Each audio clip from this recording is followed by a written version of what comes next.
امشب در گفتگوی ویژه راجع به یکی از بزرگترین و پیچیده‌ترین سرقت‌های بانکی در ایران در تاریخ می‌خوایم صحبت بکنیم. خب سرور قنبری سلام، شب بخیر، خیلی خوش آمدید. با سلام به بزرگ سارق کرات الارضی و سماوی امام محمد و افقه السارقین دامت سرقته و برکاته و آرسن لوپن نظام مقام عظمای ولایت. شب شما هم متشکرم. یه بار ممکنه سردار ماجرا رو توضیح بدین و اینکه سرقت به چه شکلی اتفاق افتاد؟ والا ماجرا از بیت عظما شروع شد. عظما سران سه قوه رو جمع کرد و آقا تحریما بابامونو در آورده. برجام هم که رو هواست. بنزین و نون و ماکارونی و همه چیزم که گرون کردیم. کوه و نفت و دریا هم که خوردیم.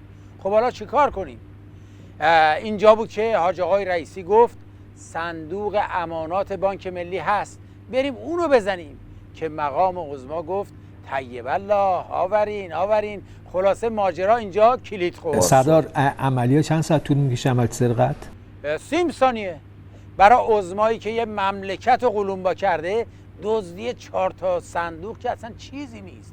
سربازان گمنام وارد شدن، 30 ثانیه کارو جمع کردن. شما چطور مطلع شدین سرقت شده؟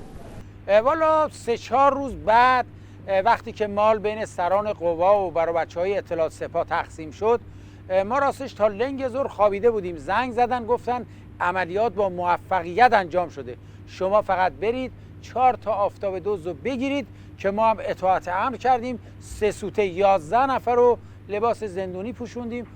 سردار شما تو بررسی که تا الان انجام دادید احتمال تبانی بین مثلا کارمندان بانک، رئیس شعبه، معاونینشون یا مثلا افرادی که بالاخره اونجا تردد میکنن احتمالاً مسئولیتی دارن با سارقان چیزی الان کشف کردید که ارتباطی؟ ای بابا کارمندای بانک چی کارن عمو جون؟ رئیس شعبه کیلو چنده؟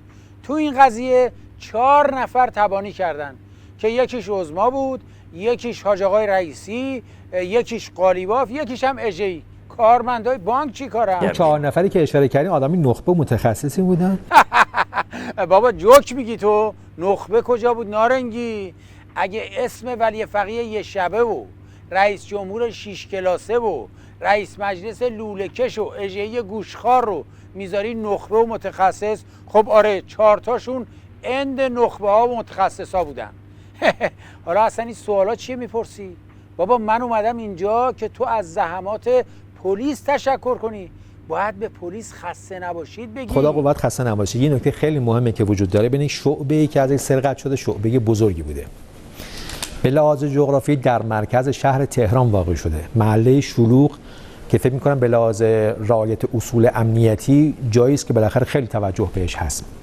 و نکته دیگر این که ظاهرا نزدیکی اونجا هم یه پاسگاه نیروی انتظامی ما داریم، درسته؟ نزدیک شعبه. پاسگاه چیه؟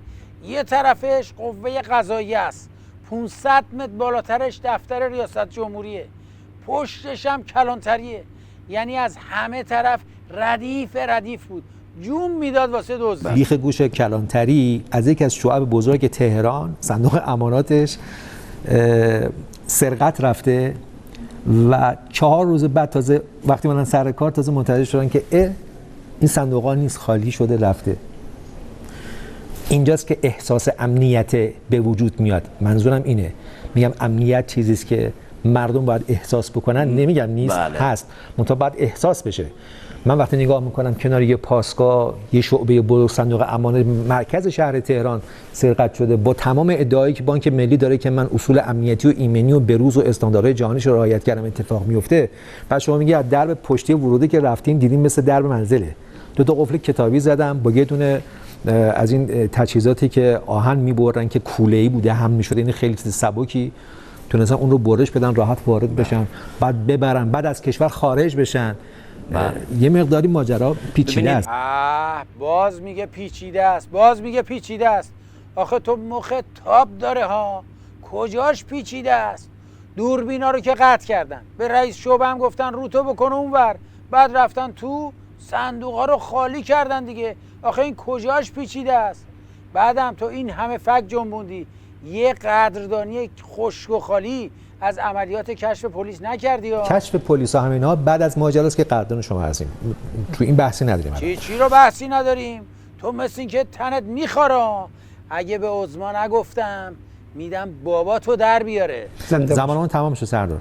نکته در حد 30 ثانیه اگر ملاحظه. بنده تو این 30 ثانیه از زحمات عظمای هیچی ندار و دزدان ولایت مدار و پلیس تحت فشار شدیداً تشکر میکنم و به زودی صندوق امانات تو و این برنامه آبکی تو غبار روبی میکنم. و السلام.